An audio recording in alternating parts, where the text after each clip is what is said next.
జంతర్ మంతర్ దగ్గర జరిగినటువంటి ఈ కాక్రోచ్ జనతా పార్టీ నిరసన, వాళ్ళు నిరసన తెలియజేయడం వరకు ఎంతవరకు సఫలం చెందారు? నో. ఒక మాటలో చెప్పాలంటే గ్రౌండ్ పైకొచ్చేంత వరకు యాంగ్జైటీ ఉంది. సార్. కనుక ఏమవుతుందో, ఎంత తిరుగుబాటొస్తుంది. ఈ మధ్య కాలంలో ప్రపంచవ్యాప్తంగా అనేక దేశాల్లో ఊహించని విధంగా వస్తున్నటువంటి తిరుగుబాట్లు, సార్. ఒక రోజులో 2 రోజుల్లో ప్రభుత్వాలు కూలిపోవడం లాంటివి. బంగ్లాదేశ్‌లో మనం ఊహించామా? విద్యార్థులొస్తారు, హ్మ్. కనుక ప్రభుత్వం పైన దాడి చేస్తారు, ప్రైమ్ మినిస్టర్ ఆఫీస్ పైన దాడి చేస్తారు. సార్. గంటల్లో ఆమె ఖాళీ చేసి వెళ్ళిపోతుంది. అంటే మరి పోలీస్ ఎందుకుంది? ఆర్మీ ఎందుకుంది? ఏం జరుగుతుంది? ఏమి అర్థం కాదు. ఎక్కడి నుంచో ప్రైమ్ మినిస్టర్ వస్తాడు పైనుంచి, సార్. అమెరికా నుంచి వస్తాడు, హ్మ్. దూకుతాడు, రూల్ చేస్తారు. ఇది కదా జరుగుతున్నది. అనేక ఆ! దేశాల్లో ఇది జరిగింది. కనుక మన సమయం వృధా ఇవన్నీ మాట్లాడము. ఆ! కనుక అలాంటిది ఏదో ఇండియాలో జరుగుతుంది అనేటువంటి ఒక ఆందోళన ఒక కామన్ మ్యాన్ లో ఉండి ఉంది. సార్. ఎందుకంటే దీనికి వచ్చినటువంటి రెస్పాన్స్ అని. సార్. కాక్రోచ్ జనతా పార్టీ చాలా ఫన్నీగా ఉంది. సార్. ఫన్నీ థింగ్స్ ఎప్పుడు కూడా సీరియస్నెస్ ని ఇవ్వవు. సార్. కనుక ఒకటి ఏంటంటే 2,00,00,000 మంది, 2.5 కోట్ల మంది కనుక ఇది నంబర్ ఏదైతే వచ్చిందో ఫాలోవర్స్ సంఖ్య, అది చూసినప్పుడు కొద్దిగా ఆందోళన అనిపించింది. నిజంగా ఇంత యాంగ్జైటీ ఉందా? ఇంత యాంగర్ ఉందా ప్రజల్లో, యూత్‌లో అనేది ఒకటి తప్పకుండా అందరికీ ఆ! వస్తుంది. దాంతో గ్రౌండ్ పైకొచ్చినప్పుడు ఎంత లేదన్నా ఒక 10,00,000 మంది వస్తారు ఢిల్లీలో. ఆ! ఎందుకంటే బాగా సోషల్ మీడియాలో బాగా ఉండేటువంటి ఆ! యూత్ అంతా కూడా ఢిల్లీలో చాలా ఎక్కువ. హ్మ్. కనుక అదే క్రేజీతో వస్తారు. ఆహ్, నిజంగా సమస్య ఉంది గనుక ఊగిపోతున్నారు కోపంతో వచ్చేస్తారని అనుకున్నాం. సార్. అవును. కానీ అలాంటిది ఏమీ జరగలేదు. కనిపించలేదు. వాళ్ళ వచ్చిన జనం కన్నా 1000 మంది కన్నా ఎక్కువ లేరు. అవును. కనీసం ఒక 10,000 ఉంటారు. ఒక 50,000 ఉంటారు. ఇది కదా మనం ఎక్స్‌పెక్ట్ చేస్తున్నది. అవును సార్. కనుక దాంతోటి ఏమైందంటే మొత్తం కాక్రోచ్ జనతా పార్టీ అనే ఒక మూవ్‌మెంట్ ఏదైతే ఉందో అది కేవలం డిజిటల్ మూవ్‌మెంట్ తప్పితే హ్మ్. అది డైరెక్ట్‌గా ఫిజికల్ మూవ్‌మెంట్‌గా అది సార్. మారలేదు. ఫెయిల్ అయిపోయింది అనేది చాలా స్పష్టంగా మనకు కనపడ్డది. అలాగే అక్కడికి వచ్చినటువంటి దీప్తి ఏదైతే ఉన్నారో, అభిజిత్ అజిత్ దీప్తి, దీప్తి. ఆయన అమెరికాలో చదువుకున్నాడు. ఆయన స్నేహితుడు కూడా వచ్చారు. వీళ్ళందరూ చూసినప్పుడు మనకనిపించింది, అర్పిత్ శర్మ, తర్వాత సౌరభ్ దాస్, ఆ! వీళ్ళంతా గూడా అక్కడ వస్తున్నప్పుడు హైప్ ఎంత ఉంది అంటే ఎయిర్‌పోర్ట్ దగ్గర ఎన్ని లక్షల మందొస్తారో, ఎలా ఆపుతారో అని అనుకున్నారు. కానీ వాళ్ళు ఊహించనంత, అంటే అంత తక్కువ నంబర్ వచ్చేసరికి నో ప్రోగ్రామ్ వాళ్ళు డైరెక్షన్స్ మారుస్తా పోతున్నారు. మీరు ఆ! చూసినట్టయితే సార్. ప్రోగ్రామ్ అక్కడ కాదు, అక్కడికి వెళ్ళాల్సిన అవసరం లేదు. రిసీవ్ చేసుకోవడానికి వెళ్దామన్నారు. హ్మ్. లేదు వెళ్ళాల్సిన అవసరం లేదన్నారు. పోలీస్ స్టేషన్‌కెళ్దామన్నారు. దాని సార్. తర్వాత జంతర్ మంతర్‌కే వెళ్ళిపోదామని చెప్పేసారు. ఇలా అంటే మాబ్ యొక్క ఇది నంబర్‌ను బట్టి డెసిషన్స్ మారుతూ పోయినాయి. సార్. ఎక్కడ కూడా ఇంకొకటి చాలా వింతైన విషయం ఏందంటే, హ్మ్. ప్రభుత్వం నిషేధం విధిస్తుంది. జంతర్ మంతర్ దగ్గర మీరు ఒక పర్మిషన్ కావాలంటే 6 నెలలు ముందుగా అప్లికేషన్ పెట్టాలి. సార్. అలాంటిది ఇప్పుడు పర్మిషన్ ఇవ్వరు గాక ఇవ్వరు. ఆయన ఎయిర్‌పోర్ట్‌లో దిగంగానే ఆయన అరెస్ట్ చేస్తారు. హ్మ్. ఎక్కడికి కదలనివ్వరు. ఎక్కడికక్కడ అందరిని అరెస్ట్ చేస్తూ పోతారు అని అందరూ ఊహించారు. చూపించారు. కానీ అవును. హాయిగా దిగాడు, హ్మ్. వెళ్లారు. హ్మ్. కనుక అనుకున్న ప్రకారం జంతర్ మంతర్ దగ్గరికెళ్లారు. వీళ్ళంతా సార్. కూడా ఎక్కడ ప్రభుత్వము పోలీసును ఉపయోగించలేదు. లాఠీలను వాడలేదు. కానీ ఒక జాగ్రత్త తీసుకున్నది ప్రభుత్వం. హ్మ్. చాలా చాలా వింతగా ప్రవర్తించింది ప్రభుత్వం కూడా. సార్. ఎందుకంటే ఆ గ్రౌండ్‌లో ఎక్కువ నంబరు పోలీస్ కనపడ్డది. సార్. జట్లుగా అక్కడక్కడ చాలా పెద్ద నంబర్‌లో పోలీస్ కనపడ్డది. రెండవ పెద్ద నంబర్ ఏంది అంటే మీడియా. సుమారుగా సార్. 600 మంది మీడియా కనపడ్డారు. హ్మ్. 1000కి పైగా పోలీసు జట్లుగా నిలబడన్నారు. సార్. మీకెక్కడ చూసినా కూడా రికార్డ్ జరుగుతుంది. ప్రతి మూవ్‌మెంట్‌ను, ప్రతి 10 మంది, 20 మంది మూవ్‌మెంట్‌ను రికార్డ్ చేస్తా ఉన్నారు. హ్మ్. ఎందుకంటే ప్రభుత్వం డిజిటల్ కంట్రోల్‌ను స్టార్ట్ చేసింది. సార్. డిజిటల్‌గా రికార్డ్ చేస్తుంది. ఏ మనుషులు ఏం చేస్తున్నారు? హ్మ్. ఏదైనా విధ్వంసం చేస్తారా? ఇంకేదన్నా చేస్తారా?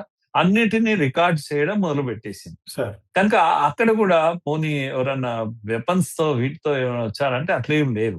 పైగా మీరు తిరంగా తీసుకురండి, చేతిలో రాజ్యాంగాన్ని తీసుకురండి అని పిలుపునిచ్చారు. అక్కడక్కడ కొన్ని పుస్తకాలు అవి చేతిలో పట్టుకున్నారు, లేకపోతే తిరంగా కూడా పట్టుకున్నారు చాలా మంది. కనుక ఎక్కడ కూడా ప్రమాదకరంగా ఏమీ కనిపించలేదు. సార్. కనుక ఉన్నదంతా మనకు మరి ఏంటి అని అంటే అక్కడ మనకు కనపడ్డది అదే నినాదాలు.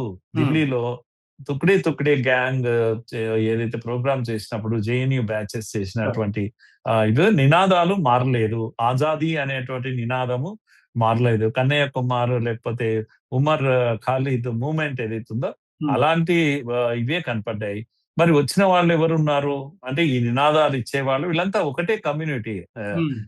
అంటే లెఫ్ట్ వింగ్ ఈకో సిస్టమ్ అంతా కూడా పనిచేసింది. ఎస్ఎఫ్ఐ బ్యానర్స్ కనపడ్డాయి, ఓపెన్ గానే వాళ్ళు ప్లకార్డ్స్ పట్టుకున్నారు, ఏఐఎస్ఎఫ్ కనపడ్డది. కనుక ఇదంతా కూడా ఎవరున్నారు అంటే అంత కొడితే లెఫ్ట్ వాళ్ళే ఉన్నారు. ఎల్జిబిటి క్యూ సంబంధించిన వాళ్ళు కూడా ఉన్నారు. ఒక మాటలో చెప్పాలంటే మనం ఏమన్నా అంటే అలవాటుగా వచ్చేవాళ్ళు ఢిల్లీలో, హ్యాబిచువల్ ఉద్యమకారులు వీళ్ళంతా కూడా. కనుక కొత్తగా కాక్రోచ్ జనతా పార్టీ అనగానే కొత్త ఫేసెస్ ఏమైనా వస్తాయంటే అట్లేం లేదు. అల్ట్రా వామపక్షవాదులు వీళ్ళు కూడా వచ్చారు. అంటే మావోయిస్ట్ గ్రూప్స్ కూడా చాలా మంది కనపడ్డారు. స్లోగన్స్, లిమిటెడ్ స్లోగన్స్, నీట్ సంబంధించి, సిబిఎస్సి సంబంధించి, మూడవది ధర్మేంద్ర ప్రధాన్ వెంటనే రిజైన్ చేయాలి లాంటి ఈ నినాదాలు మించి ఎక్కువ స్లోగన్స్ ఏమి లేవు ఇంకో రకంగా. కనుక ఇవి చూస్తే 1000 మంది పోలీసులు వీళ్ళ సంఖ్యనే కనపడ్డది కానీ మిగతా వాళ్ళది అన్నిటికన్నా దృశ్యం అక్కడ చూస్తే మన దీప్తి అంటారు కదా, అభిజిత్ దీప్తి అక్కడ లీడ్ చేయాల్సిన పర్సనాలిటీ 2 గంటలు కన్నా 3 గంటలు 2.5 గంటల కన్నా ఎక్కువగా ఎండలో నిలబడలేకపోయాడు. ఆయన ఎవరంటే ఆయన్నే హీరో కదా మొత్తం సినిమాకు. కానీ ఆయన పరిస్థితి ఏంటి అంటే చాలా నవ్వొచ్చింది ఆ మూమెంట్ చూస్తే. ఎందుకంటే ఎండ అంటే ఆయనకు పాడు అమెరికా నుంచి వచ్చాడు పాపం, బోస్టాన్ లో చదువుకుంటున్నాడు మనందరికీ తెలుసు. కనుక ఏసీ కొరకు తాతాలాడు. అందరూ పట్టుకొని వెళ్ళి కారులో ముందు సీట్ లో కూర్చోబెట్టారు. ఏసీ ఆన్ చేయండి, ఏసీ ఆన్ చేయండి, అరే చంపేస్తారా ఏంది నన్ను అని అరుస్తున్నాడు ఆయన. కనుక 2-3 గంటలు కూడా ఆయన వేడిని తట్టుకోలేని పరిస్థితి మనకు కనపడ్డది. కానీ స్లోగన్లు ఏంటి అంటే అభిజిత్ దీప్తి ఎవరు అంటే కాబోయే భగత్ సింగ్ అని చెప్పేసి స్లోగన్స్. పెద్ద స్లోగన్స్ ఉన్నాయి, పెద్ద మాటలు ఉన్నాయి, కానీ చేతల్లో పాపం ఏమంటాం చతికిల పడిపోయాడు ఆయన. ఒక 2 గంటలు కూడా నిలబడలేదు. వాళ్ళ ఫ్రెండ్స్, వాళ్ళ గ్రూప్స్ మధ్యలోనే ఉన్నాడు ఆయన. ఎక్కడో ఎలివేటెడ్ ప్లేస్ లోకి వచ్చి పెద్దగా అద్భుతమైన ఒక ఉపన్యాసం ఇచ్చి మోటివేట్ చేసి అందరినీ కూడా తనతో పాటు తీసుకెళ్తాడు. రేపటి భవిష్యత్ ఉద్యమాన్ని ఆయన నిర్మాణం చేస్తాడు అన్నట్టుగా ఎక్కడా కనిపించలేదు. టోటల్ గా మనకు కనిపిస్తున్నది ఏంటంటే ఈ యొక్క ఉద్యమంలో ఇదంతా ఒక డ్రామాటిక్ ఇది కనపడే, దీంట్లో ఆర్గానిక్ మూమెంట్ లాగా కనిపించలేదు. రెండోది, నేను ఎప్పుడైనా కూడా నా అబ్జర్వేషన్ చాలా ఏళ్ళు 30 ఏళ్ళుగా స్టూడెంట్ మూవ్మెంట్స్ లో ఉన్నాను. మూవ్మెంట్స్ ఎప్పుడు కూడా ఇష్యూ బేస్డ్ గా ఏర్పడతాయి. ఇష్యూకు రెండోది ఏం కావాలి? కమిట్మెంట్ కావాలి. ఒక ఇష్యూ కావాలి, దాని పట్ల ఒక కమిట్మెంట్ కావాలి. ఉదాహరణకు మీరు అవినీతి వ్యతిరేక పోరాటం జరిగింది చూసినప్పుడు మీరు అందులో అన్నా హజారే ఉన్నారు, లేకపోతే ఇప్పుడు ఆయన ముఖ్యమంత్రి కేజ్రీవాల్ ఉన్నారు, ఇంకెవరు అందరూ వచ్చారు. కానీ దానికన్నా ముందు మనకేందంటే 2G 3G విపరీతమైన స్కామ్స్ దేశం అంతా కూడా 5-10 ఏళ్లలో ఇన్ని స్కామ్లు భరించలేని ఇంత అవినీత మరి అని అటువంటి ప్రజల్లో ఒక ఆక్రోశము. దానికి తోడు ఒక లీడర్, దానికి తగినటువంటి ఒక లీడర్. అది ముఖ్యంగా మనకు credibility is very important. Leader లో ఒక క్రెడిబిలిటీ. అన్నా హజారే అనేది ఒక క్రెడిబిలిటీ. కేజ్రీవాల్ వాడుకున్నాడు అన్నా హజారే, తర్వాత ముఖ్యమంత్రి అయ్యాడు. కానీ పొలిటికల్ అంబిషన్ లేని నీతిగా ఉండేటువంటి ఒక లీడర్ కనపడేసరికి ప్రజలు ఆయన వెంట వెళ్ళారు. అదొక మూమెంట్ గా నిర్మాణం అయింది. కనుక ఉద్యమాలు ఎప్పుడు కూడా మరి ఎంతకు స్వాతంత్ర పోరాటంలో నెహ్రూ కాదు మన లీడర్, నెహ్రూ ప్రధానమంత్రి మనకు, కానీ గాంధీ మన లీడర్. అందుకే గాంధీని జాతిపిత అన్నాము, లేకపోతే మహాత్ముడు అని. ఎందుకు అంటే ఆయన పట్ల క్రెడిబిలిటీ. ఏం చెప్తారో అది చేస్తారు. ఏం చేస్తారో అది చెప్తారు. ఇది కదా లీడర్‌కి ఉండేటువంటి ఇది. కనుక అలాంటి ఒక పెద్ద ఫేస్ ఇక్కడ ఎవరైనా కనపడ్డారా ఈ ఉద్యమంలో? లేదు. అలాంటిది ఏమి ఆశ సామాన్య విద్యార్థికి, యువకుడికి అలాంటిది ఏమీ కనపడలేదు. కనుక టోటల్‌గా చూస్తే బొద్దింకలు వచ్చాయి, బొద్దింకలు వెళ్ళిపోయాయి. కనుక బొద్దింకలు అనే జీవికి పెద్ద రెస్పెక్ట్ లేదు సొసైటీలో. వాటి వల్ల జరిగే కాంట్రిబ్యూషన్ కూడా ఏమీ లేదు సొసైటీకి. అల్పజీవి అది.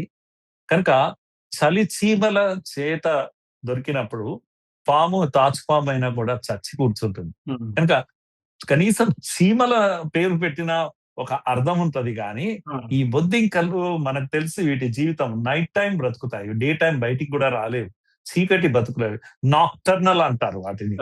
కనుక అలాంటి ఏదో చెత్త చెదారము డ్రైనేజీలో తిరిగేటువంటి అల్ప జీవిని ఒక ముందు పెట్టి ఒక అంటే ఏమంటాము క్రేజీ ఏదో తెప్పించేసి అయిపోతుంది ఉద్యమం వస్తుంది. ఆయన ఏదో అన్నాడు, సిజే గారు అన్నారు, ఈ కాక్రోచ్లా మొదలయ్యారని ఒక మాట అన్నాడు. దాని బేస్డ్ గా మీరు దీంట్లో సోషల్ మీడియాలో పెట్టారు. ఓకే, మేమంతా కాక్రోచ్లమే అని. ఇప్పుడు మోడీ గారి విషయంలో కూడా కానిస్టేబుల్ ఏదో పోలీస్ ఒక పదం ఇస్తాం, నేను కూడా పోలీస్నే అని అప్పుడు జనాలు ఎత్తుకున్నారు. ఎందుకంటే మోడీని కాపలాదారుడు అనే ఒక పదం వచ్చేటట్టు, చౌకీదార్ అనే పదం వాడినప్పుడు తిట్టడానికి వాడారు కానీ మైబీ చౌకీదార్ అని చెప్పేసి కొన్ని లక్షల మంది సోషల్ మీడియాలో చేశారు. వాళ్ళేమి ఉద్యమంగా మారలేదు కానీ అది ఏమైంది అంటే అది మోడీ గారికి ప్లస్ అయింది. కనుక ఇది వీళ్ళు ఏమనుకున్నారంటే ఇది కోట్ల సంఖ్య వచ్చేసరికి ఇది అనుకున్నారు కానీ ఫన్నీగా ఎంజాయ్ చేశారు. ఒక సినిమాలో బ్రహ్మానందం వస్తే బ్రహ్మాండమైన ఆనందం ఉంటది కనుక అలాంటి ఒక ఆనందాన్ని టోటల్ గా నేను ఈ మూమెంట్ లో అంతా చూస్తున్నది ఏంటంటే ఇది ఇండికేషన్ ఏంటి అంటే biggest failure of opposition in India. People are not at all happy with the role of opposition. Sure. People are playing a funny role.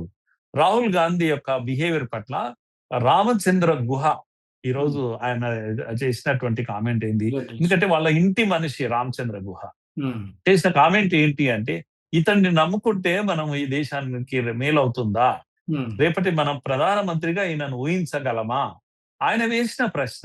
ఎందుకంటే చెరువుల్లో దుంకుతే వచ్చిపోతున్న ట్రక్ డ్రైవర్లతో మాట్లాడితే ఆయన ప్రధానమంత్రిగా ఎదుగుతాడని అనుకుంటున్నారా? ఆయనలో ఒక డీసెన్సీ, ఒక పర్సనాలిటీ, ఒక డీసెన్సీ కనబడుతుందా? ఒక సీరియస్నెస్ ఉందా? ఇలా కేవలము వాళ్ళ ఇంట్లో ముగ్గురు నలుగురు ప్రధానమంత్రులు అయినంత మాత్రాన రాహుల్ గాంధీ రేపటి ప్రధానమంత్రి కాగలడా? ఏ అర్హత లేని ఆయన పార్ట్ టైం పొలిటీషియన్, ఆయన ఫుల్ టైం కూడా ఇవ్వడు కదా. కనుక ఈ సీరియస్ లేని వ్యక్తిని ఎన్ని రోజులు నమ్ముకుంటాము? ఇలాంటి ప్రశ్నలు ఎందుకు వేశారండి అంటే ఈ ఒక రామచంద్ర గుహ గొప్ప హిస్టోరియన్. ఆయన ఇలాంటిది చెప్పాడు అంటే అర్థం ఏంటి అంటే భవిష్యత్తు లేదు కాంగ్రెస్ కు, రాహుల్ గాంధీలో ఆ భవిష్యత్తు లేదు, మంచి నాయకుడి వైపు వెళ్ళండి అని ఆయన చెప్తున్నాడు. కనుక ఈ ఫ్రస్ట్రేషనే ఈ యూత్ లో కూడా బలమైన అపోజిషన్ ఉండాలి.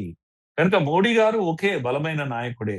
మోడీ పార్టీ కూడా 3వసారి ఈ రోజు ఆయన సుమారుగా 4,399 రోజులతో ఏమంటారు లాంగెస్ట్ ప్రైమ్ మినిస్టర్ గా ఇప్పుడు ప్రధానమంత్రిగా ఆయన పేరు తెచ్చుకున్నాడు. మంచిదే, ఓకే. ఇంకా కొంతకాలం ఎంతకాలం ఉంటారో ఉండనివ్వండి. కానీ ఆపోజిషన్ లేకపోతే ఇగో ఇలాగే ఉంటాయి, నీతులు సంభవిస్తాయి, లేకపోతే ఇంకేవో సంభవిస్తాయి. సిబిఎస్ఈ ఎగ్జామినేషన్ లో ఇవి జరుగుతాయి, అవకతవకలు జరుగుతాయి, ఇవన్నీ జరుగుతున్నాయి. అయినా సరే మనం చేయగలిగింది ఏమీ లేదు, మోడీని మనం చేయగలిగింది ఏమీ లేదు ఈ ప్రభుత్వాలు అనుకుంటూ కూర్చోవడం కాదు కదా. కనుక నేను కూడా అంటాను, ప్రజలు కూడా కోరుకుంటారు, మంచి అపోజిషన్ కావాలి. ఇది ఇక్కడ వచ్చిన బొద్దింకల ఫ్రస్ట్రేషన్. దీన్ని అర్థం చేసుకోలేక కొంతమంది వెనకాల ఉండి దాన్ని క్యాష్ చేసుకుందామని ఒక ప్రయత్నం చేశారు. అది ఫ్లాప్ షో అయిందని అనుకోవాలి.